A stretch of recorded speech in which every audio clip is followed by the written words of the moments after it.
பிரியர்கள் அனைவருக்கும் வணக்கம். நீங்க பார்த்துட்டு இருக்கிறது ஃபுட்டி தமிழா சேனல். நான் உங்கள் உமா முருகேசன். இன்னைக்கு நம்ம இந்த வீடியோல என்ன செய்ய போறோம் அப்படின்னு பாத்தீங்கன்னா, ரொம்ப ஹெல்தியான பன்னீர் பராத்தாவும் தயிர் பச்சடியும் நம்ம செய்ய போறோங்க. நம்மளுடைய குழந்தைங்களுக்கு ரொம்ப பிடிக்கும் இந்த மாதிரி பராத்தா செஞ்சு கொடுத்தீங்கன்னா. நம்மளுடைய குழந்தைங்க எந்த காய்கறியும் சாப்பிட மாட்டேங்கிறாங்க அப்படின்னு நீங்க கவலைப்பட்டீங்கனாலும் சரி, அவங்களுக்கு ஹெல்தா கொடுக்கணும்னு நினைச்சீங்கனாலும் சரி, இந்த மாதிரி பராத்தாவை நீங்க செஞ்சு கொடுத்து பாருங்க. அவங்க ரொம்ப விரும்பி சாப்பிடுவாங்க. இன்னைக்கு நம்ம வந்து பன்னீர் பராத்தா எப்படி செய்யறது அப்படிங்கறத ஃபுல் அண்ட் ஃபுல் அந்த வீடியோல சொல்லியிருக்கேன். வீடியோவை கடைசி வரைக்கும் பாருங்க. ஃபுட்டி தமிழா சேனலுக்கு சப்ஸ்கிரைப் பண்ணலைன்னா சப்ஸ்கிரைப் பண்ணிக்கோங்க. கூடவே ஒரு பெல் பட்டன் வரும், அதையும் கிளிக் பண்ணிக்கோங்க. அப்பதான் நான் போடுற ஒவ்வொரு வீடியோஸும் உங்களுக்கு உடனுக்குடன் நோட்டிபிகேஷன் வரும். அது கூடவே Facebook, Instagramல நம்ம ஃபுட்டி தமிழா பேஜை ஃபாலோ பண்ண மறந்துடாதீங்க. வாங்க வீடியோக்குள்ள போகலாம். 40க்கும் மேற்பட்ட மசாலா வகைகள், ஊறுகாய் வகைகள், வத்தல் வகைகள் அனைத்தும் வீட்டு முறையில் தரமாகவும் சுவையாகவும் தயாரித்து நான் கொடுத்துட்டு இருக்கிறேன். இது உலக நாடுகள் அனைத்துக்குமே நம்ம கொரியர் மூலமா அனுப்பி வச்சுட்டு இருக்கிறோம். இது தேவைப்படுறவங்க கீழே இருக்கிற வாட்ஸ்அப் நம்பருக்கு வாட்ஸ்அப் பண்ணுங்க. பன்னீர் பராத்தாவும் தயிர் பச்சடியும் செய்ய தேவையான பொருட்கள்: கோதுமை மாவு 1/2 கிலோ, தயிர் 100 கிராம், பன்னீர் 200 கிராம், துருவி வச்ச வெள்ளரிக்காய் 1 கப், துருவிய கேரட் 1 கப், பெரிய வெங்காயம் பொடிப்பொடியாக கட் பண்ணது 1 கப், சீரகம் 1 டீஸ்பூன், சாட் மசாலா 1 டீஸ்பூன், கொத்தமல்லி இலை சிறிதளவு, பச்சை மிளகாய் 4, தேவையான அளவு உப்பு 1/2 டீஸ்பூன், இஞ்சி பூண்டு பேஸ்ட், சர்க்கரை 1/2 டீஸ்பூன். பன்னீர் பராத்தா செய்யறதுக்கு ஃபர்ஸ்ட் நம்ம மாவு பிசைஞ்சுக்கலாம். மாவு பிசைறதுக்கு 1 டீஸ்பூன் நெய் சேர்த்துக்கலாம். தேவையான அளவு தூள் உப்பு சேர்த்துக்கலாம். இது நல்லா கலந்துட்டு கொஞ்சம் கொஞ்சமாக தண்ணி சேர்த்து நம்ம சப்பாத்தி மாவு பதத்துக்கு பிசைஞ்சுக்கலாம்.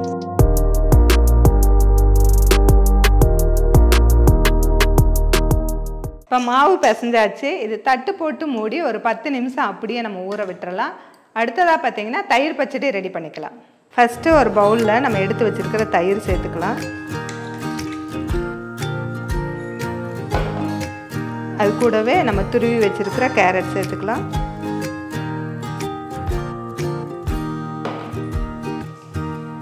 வெள்ளரிக்காய் சேர்த்துக்கலாம்.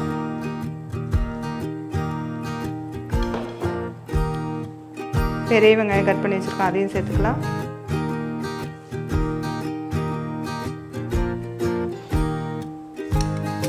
கொஞ்சமாக பச்சை மிளகாய் சேர்த்துக்கலாம்.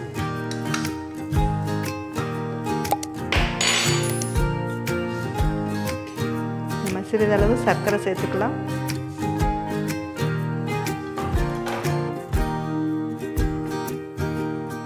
சீரகப்பொடி கொஞ்சம் சேர்த்துக்கலாம்.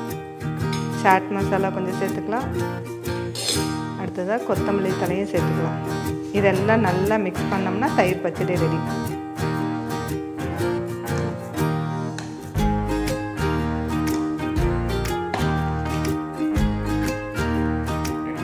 தேவையான அளவு தூள் உப்பு சேர்த்துக்கலாம்.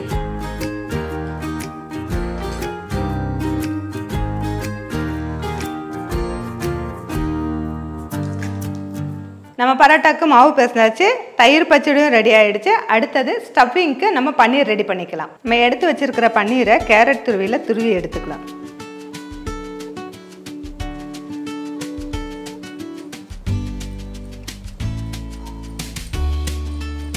பன்னீர் பாருங்கள், இந்த மாதிரி நம்ம துருவி எடுத்தாச்சு. இதை வந்து நம்ம ரெடி பண்ணிக்கலாம். பன்னீர் மசாலா செய்கிறதுக்கு அடுப்பில் ஒரு பேன் வச்சுக்கலாம்.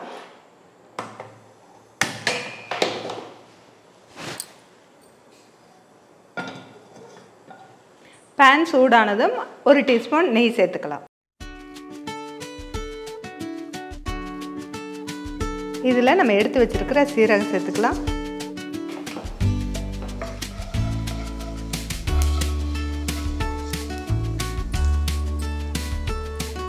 சீரகம் பொரிஞ்சதும் கட் பண்ணியிருக்க பெரிய வெங்காயம் சேர்த்துக்கலாம்.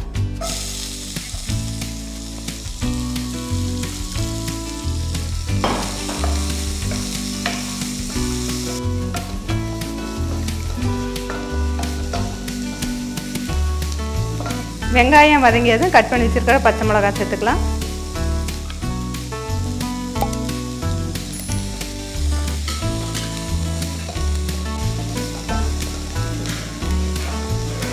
தேவையான அளவு உப்பு தூள் சேர்த்துக்கலாம். அது கூட இஞ்சி பூண்டு பேஸ்ட் 1 டீஸ்பூன் சேர்த்துக்கலாம்.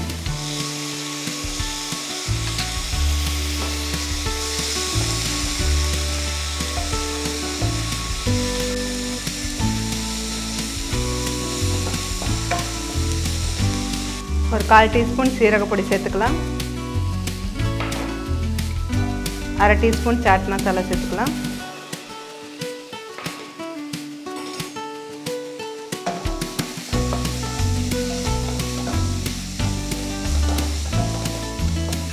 துருவி வச்சிருக்க பன்னீர் சேர்த்துக்கலாம்.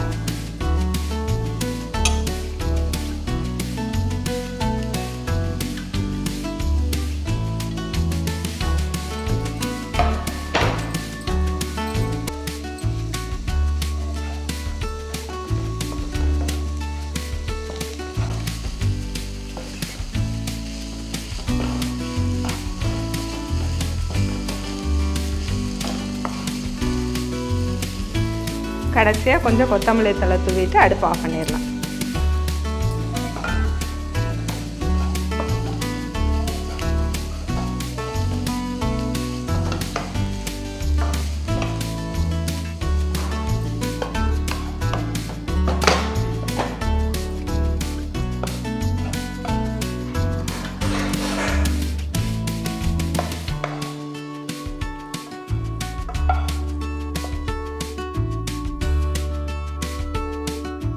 பன்னீர் மசாலா ரெடி ஆகிடுச்சு. இப்போ வந்து பராத்தா தேய்ச்சிக்கலாம்.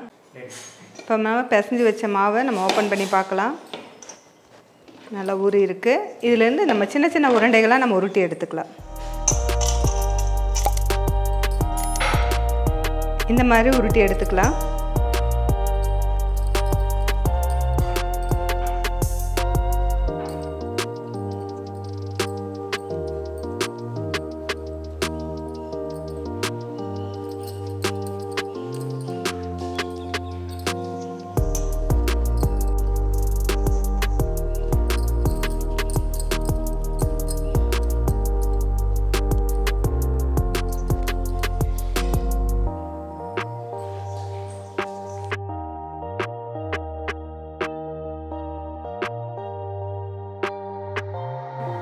இப்போ நம்ம ஒரு உருண்டை எடுத்து தேய்ச்சிக்கலாம்.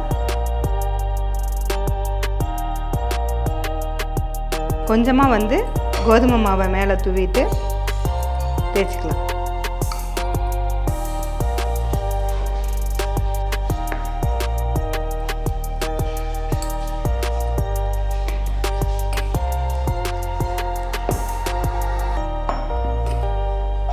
இந்த அளவுக்கு நம்ம தேய்ச்சிருக்கிறோம். இதுக்கு நடுவில் வந்து இந்த பன்னீர் மசாலாவை எடுத்து வச்சுக்கலாம்.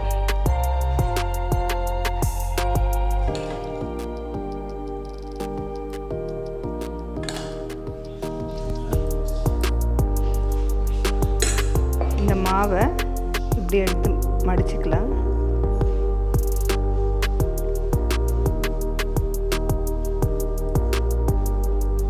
இப்படி நாளாக மடிச்சுட்டு கொஞ்சமாக மேலே மாவு போட்டுட்டு இதையும் தேய்ச்சிக்கலாம்.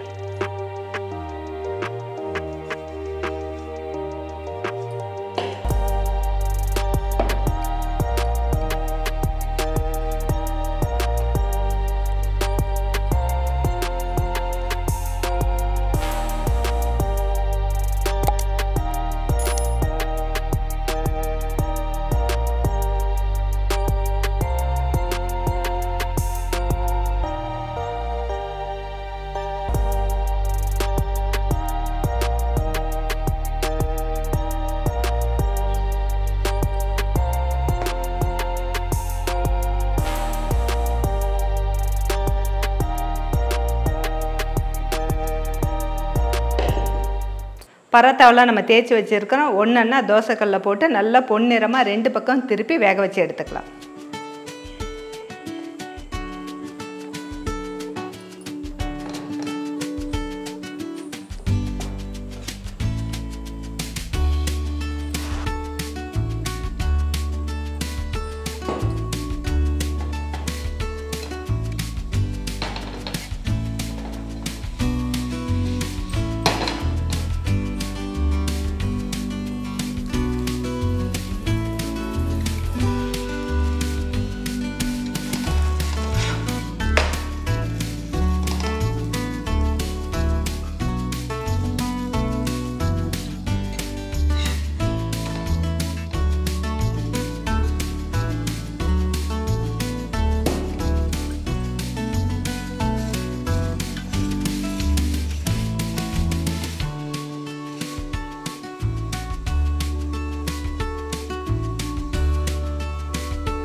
இன்னைக்கு நம்ம ரொம்ப ஹெல்தியான பன்னீர் பராத்தாவும் தயிர் பச்சடியும் நம்ம செஞ்சுருக்கோங்க. இந்த மாதிரி செஞ்சு உங்கள் குழந்தைங்களுக்கு கொடுத்து பாருங்கள், ரொம்பவே விரும்பி சாப்பிடுவாங்க. இது ஈவினிங் டைமில் உங்கள் குழந்தைங்களுக்கு கொடுத்தாலும் சரி, அல்லது நைட் டின்னருக்கு ரொம்பவே சூப்பராக இருக்கும். நம்ம எப்பயுமே கடைகளுக்கு போனால் இந்த மாதிரி பராத்தா வாங்கி சாப்பிட்றது பழக்கம்தான். ஆனால் அதை நம்ம வீட்லேயே எப்படி செய்கிறது நான் காமிச்சிருக்கேன். இந்த மாதிரி நீங்கள் வீட்டில் ட்ரை பண்ணி பார்த்துட்டு கீழே கமெண்ட் செக்ஷனில் கமெண்ட் பண்ணுங்கள்.